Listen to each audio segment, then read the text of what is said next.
and welcome back. You're watching Business Arena here on TVP World.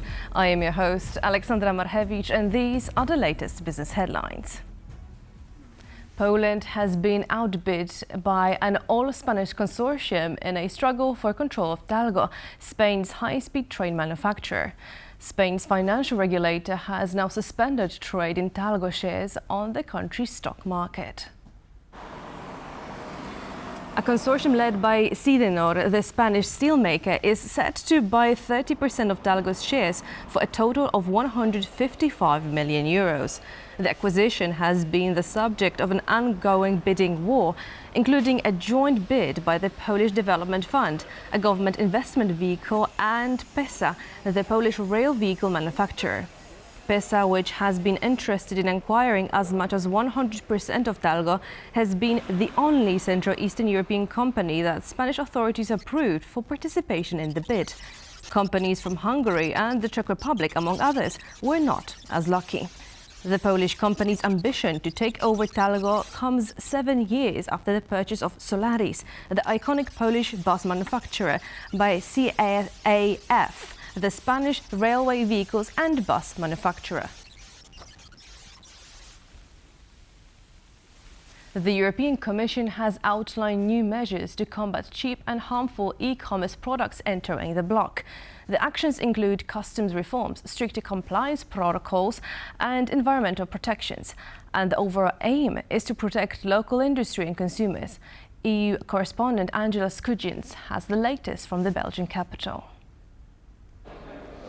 The European Commission has announced a raft of new measures aimed at protecting EU consumers from harmful e-commerce imports. Now, according to official data from the European Commission, roughly 12 million parcels a day arrived on the continental doorsteps in 2024. This is triple the amount from the year before. The EU Commissioner for Tech Sovereignty, Hanna Virkkunen, said many of these products do not adhere to EU buyer and consumer laws, and this was cause for concern. Here is what she had to say at a recent press conference regarding this announcement. Today's communication aims to address growing concerns about the impact of those products on the health and safety of European consumers.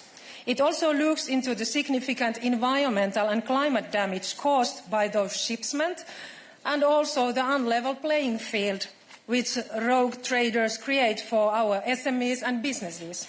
Now, some of the measures aimed at improving that e-commerce landscape include overhauls to borders and customs control, increased surveillance, and the encouragement of digital passports. Now, these are product passports that allow consumers to find out where their product started and how it ended.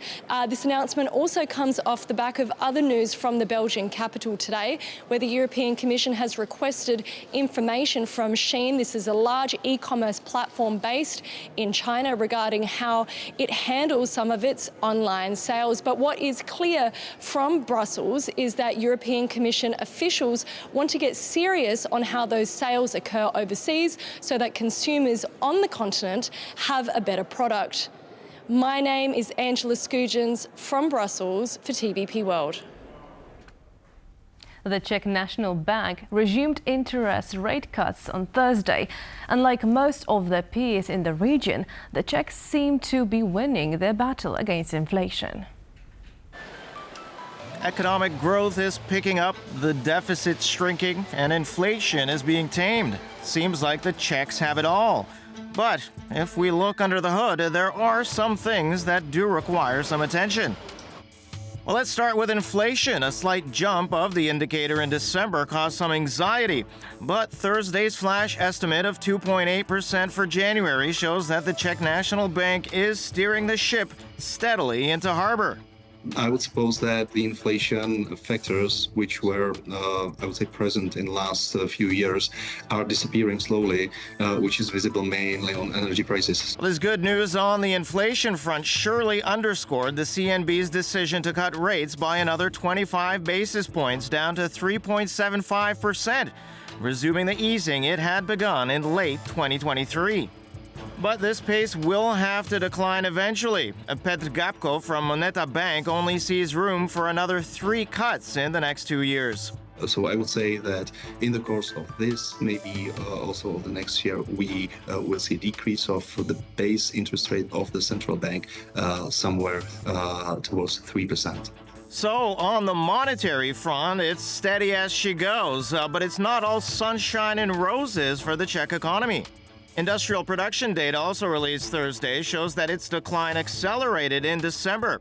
There were moments of relief in late summer of last year, but today's figures show a clear trend. Now, the Czech economy is very dependent on exports to Germany, particularly in the auto sector.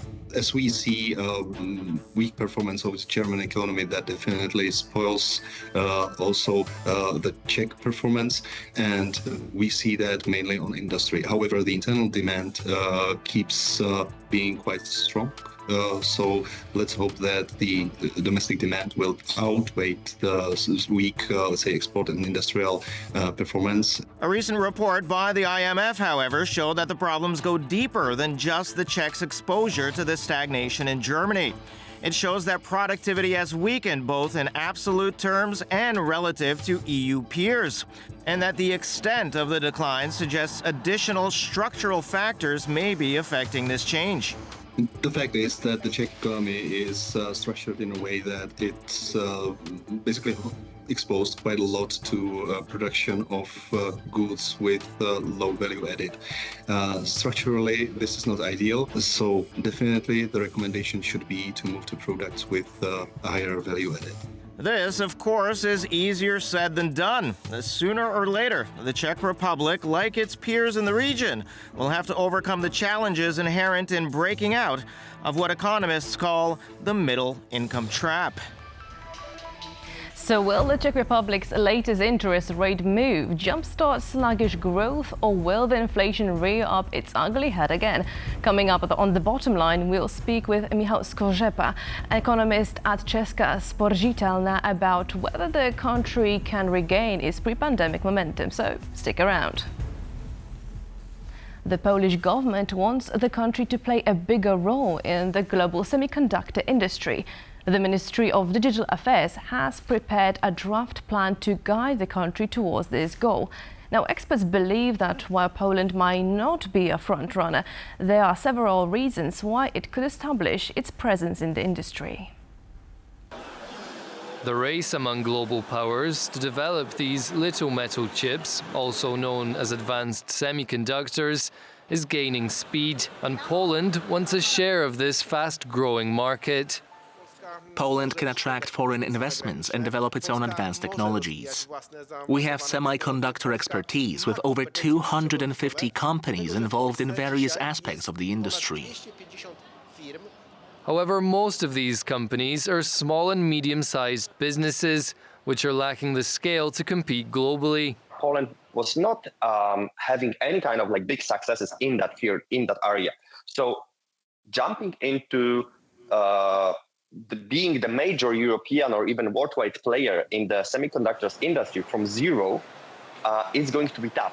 To boost the development of the Polish chip industry, the Ministry of Digital Affairs has drafted a strategic plan to accelerate industry growth. The goal is to ensure strategic autonomy while adopting solutions that minimize costs and potential restrictions. The strategy focuses on 7 pillars, including infrastructure, government incentives, international cooperation, investment and financing, workforce training, access to energy and water, as well as chemicals and raw materials. While currently behind global leaders, the EU aims to produce 20% of the world's semiconductors by 2030, in an industry projected to be worth €1 trillion. And experts say Poland has potential to help the bloc in achieving this goal. In the region of CEE, we are the largest country. We have the largest base of engineers, and these engineers are highly qualified. And compared qualifications to the price, it's a very good ratio That's why we have Revolut and many other players opening their operational centers here in Europe. US tech giant Intel saw Poland's potential and planned to build a multi-billion-dollar chip production facility. However, financial difficulties forced it to halt all foreign investments, including a plant in Germany.